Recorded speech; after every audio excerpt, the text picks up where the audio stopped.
కోదండము అంటే చేతిలో ధనస్సును పట్టుకొని విల్లును పట్టుకొని మనకి దర్శనమిస్తూ ఉన్నటువంటి రూపమే కోదండరాముడు అనమాట. ఆ కోదండరాముడిని దర్శనం చేసుకొని ఇప్పుడు స్వామివారు బాలరాముడుగా ఉన్నటువంటి వారు యుక్త వయసు వచ్చినటువంటి వారికి ఆ యొక్క రామచంద్ర స్వామి వారికి సీతాదేవిని ఇచ్చి వివాహం జరుపుటకు ఆ యొక్క అర్హత పొందడానికి గృహస్థాశ్రమ ధర్మం. ఇప్పుడు దాకా కూడా బ్రహ్మచారి శతమర్కట అంటే ఏమిటి అంటే బ్రహ్మచారి వివాహం కానతో సమానంగా. అంటే కోత ఏం చేస్తుంది, ఏదో ఒకటి పని చేస్తూనే ఉంటుంది. అటువంటిది వివాహం కాకముందు 100 పనులు ఏదైనా చేయొచ్చు, చిల్ల పనులు కానీ ఏదైనా 100 పనులు. కానీ ఇప్పుడు గృహస్థాశ్రమ ధర్మం స్వీకరిస్తున్నారు రామచంద్ర స్వామి వారు. ఏది చేసినా ఏతముగా చేయాలన్నమాట. అందుకని చక్కగా అందరూ కూడా ఈ యొక్క సోత స్మార్త యజ్ఞోపవీత ధారణాన్ని చూపిస్తున్నారు. అందరూ కూడా చక్కగా నమస్కారం చేసుకోవాలి. యజ్ఞోపవీతాధిష్టాన గాయత్రీ దేవ్యై నమః ధ్యాయామి ఆవాహయామి ఆదయోః పాద్యం హస్తయోః అర్ఘ్యం ముఖే ఆచమనీయ నమః ఆనందమంగళ నీరాజనం దర్శయామి శాంతారయామి నమస్కరోమి. జై శ్రీమద్ రమారమణ గోవింద గోవింద గోవింద.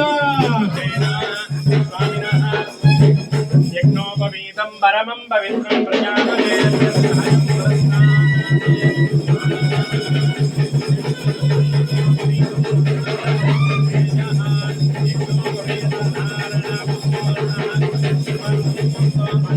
सहस्रनाम्ये पुरुषाय शाश्वते सहस्रकोटियुगधारिणे नमः। मुहूर्तः शुभमुहूर्तो अस्तु।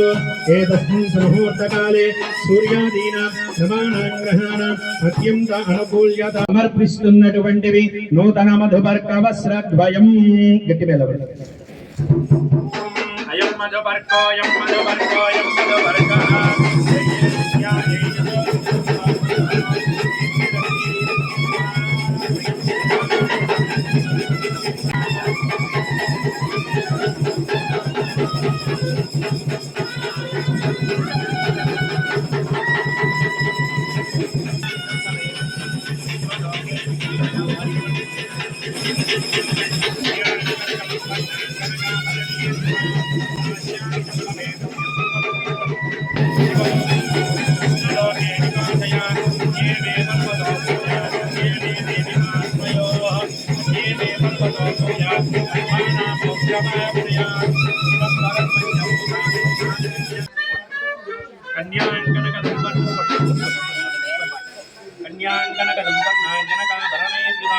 आश्यामि विष्णवे दिव्यं विष्णुलोके जिगीषया अन्ये मे पर्वतो भूयात् कन्ये मे देविकाश्रयोः अन्ये मे पर्वतो भूयात् भगवान् मोक्षमाप्नुयात् विश्वम्भर पञ्चभूता साक्षिण्यः सर्वदेवताः अन्यामिमां मृदाङ्गीरसायास्य स्वर्णलोभ महाराजवर्मणो न प्रीं ह्रस्वरोम महाराजवर्मणः पौत्रीं जनक महाराजवर्मणः पुत्र. శ్రీనివాసరావు గారికి మైక్ ఇస్తున్నాను, వారు చెబుతారు అంటే స్వామి వారికి ఏమి ఇస్తున్నారు అనేటటువంటి. మరి 7 అడుగుల కులం ఏమిటి ఏమండి? రాజులు అన్నమాట, క్షత్రియ కులం అన్నమాట. మరి అమ్మవారి యొక్క గోత్రం ఏమిటి? గౌతమస గోత్రోద్భవీ. అమ్మవారి గోత్రం సీతాదేవి గోత్రం ఏమిటండి? గౌతమస గోత్రం అన్నమాట అమ్మవారిది సీతాదేవి. మరి కూడా అన్యోన్య దాంపత్య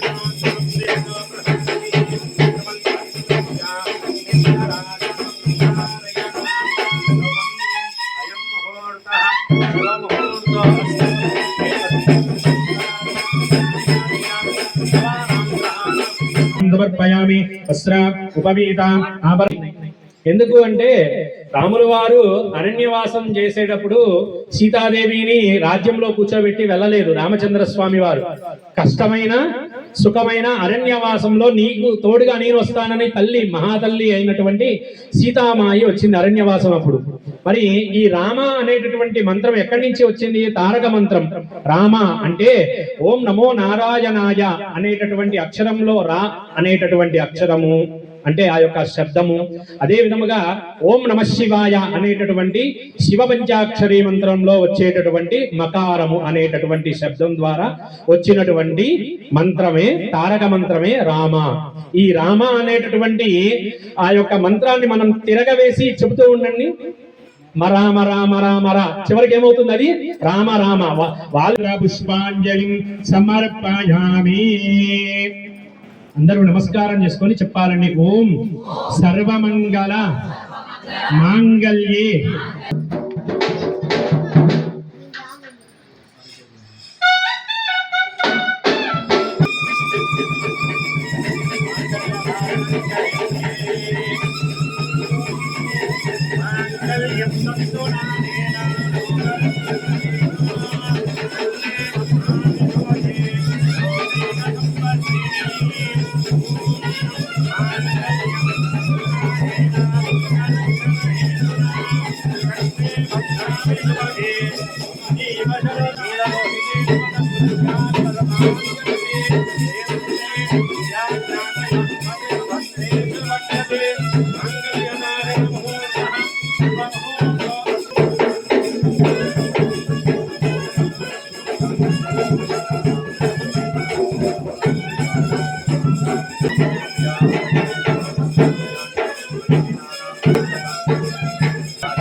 ఈ కాలం ఏమిటి? ఎండాకాలం.